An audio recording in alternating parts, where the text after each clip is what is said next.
Maraming itlog at malalaki po ang hanap ninyo at malulusog na mga layer chicken. Combination po ng Vitamin Pro at Egg 1000. Ang Vitamin Pro po ay para po yan sa health enhancer ng ating mga RTL o layer chicken at ang Egg 1000 naman po para naman po yan sa egg enhancer.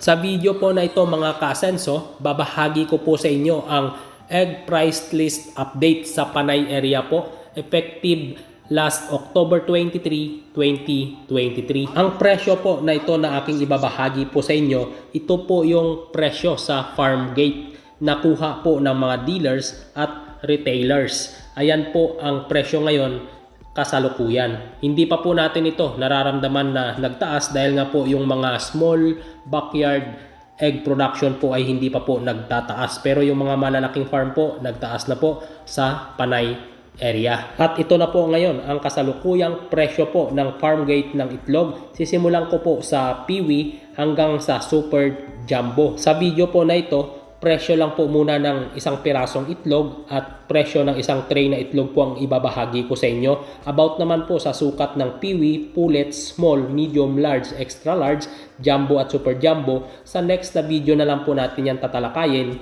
Ibabahagi ko po sa inyo ng hiwalay para hindi po kayo maguluhan kung gaano ba kalaki o ano po yung sukat ng Peewee hanggang sa super jumbo.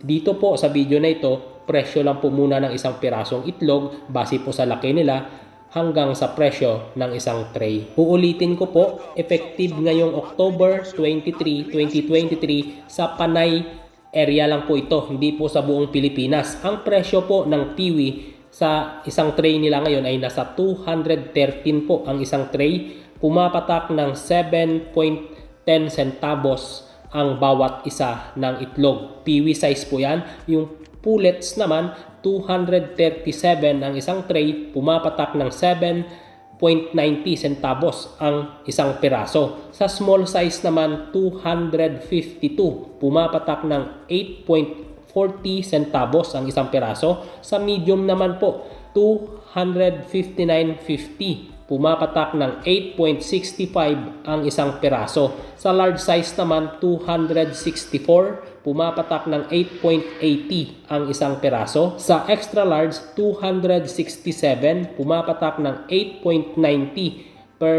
piraso po ng itlog. Sa jumbo naman po, 270 ang isang tray, pumapatak ng 9 pesos ang isang piraso. Sa super jumbo naman, 288 ang isang tray, pumapatak ng 9.60 ang isang piraso po ng itlog. Sa ngayon po, hindi pa po natin ramdam yung pagmahal ng itlog dahil nga po marami po yung mga backyard na nag-aalaga ng layer chicken na hindi pa po nagtataas ng kanilang presyo. Pero asahan po natin yan na magtataas po yan sila lalo na po papunta na po ng December. Pero itong price po na ibinahagi ko po sa inyo ay effective price na po ito sa mga malalaking farm po na nagsusupply po ng mga itlog sa mga supermarket o sa palengke. Sa Peewee at pullet size po, sa mga nagtatanong kung sino daw po ba ang bumibili nito, demand po itong size na ito sa mga nagtitinda po ng lugaw, batchoy at mga goto. Ayan po ang ginagawa nila. O yan po yung ibinibigay nilang free doon sa kinakain po natin na isang order ng lugaw o batchoy.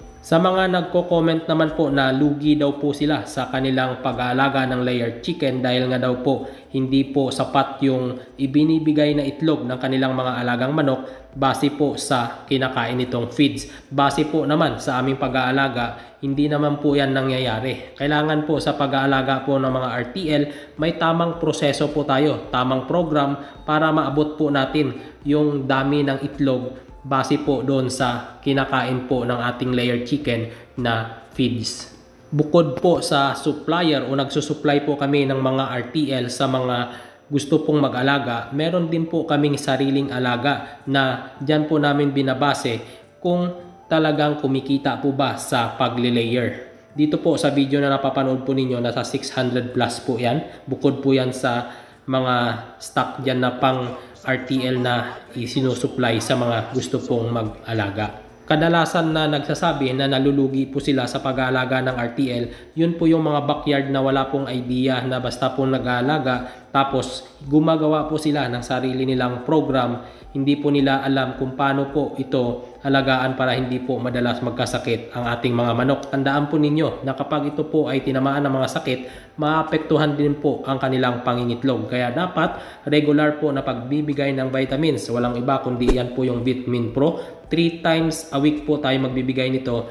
Huwag po natin tipirin ang ating mga alagang manok. Ganon din po sa Egg 1000. Magbigay po tayo ng Egg 1000 sa umaga at Vitamin Pro sa hapon para po tiyak ang pag-itlog ng ating mga alagang manok malalaki at marami po, at ganon din po ang kanilang kalusugan. Tandaan po ninyo na kapag tinamaan po ng sipon naman ang inyong mga alagang manok, gamutin po natin kagad ito. Hiwalay po natin yung mga tinamaan ng sipon, bigyan po natin ng Primoxil powder o Doximol sa loob po ng 5 araw. Kapag napansin naman po ninyo na basa po ang kanilang dumi, bigyan po natin ng Sulfar QR for 5 days din po. Hiwalay po natin, pero panatilihin po natin na nagbabacterial flushing po tayo 3 days straight. Once a month po ang pagbabacterial flushing gamit ang Primoxil powder, Doximol at Sulfar QR.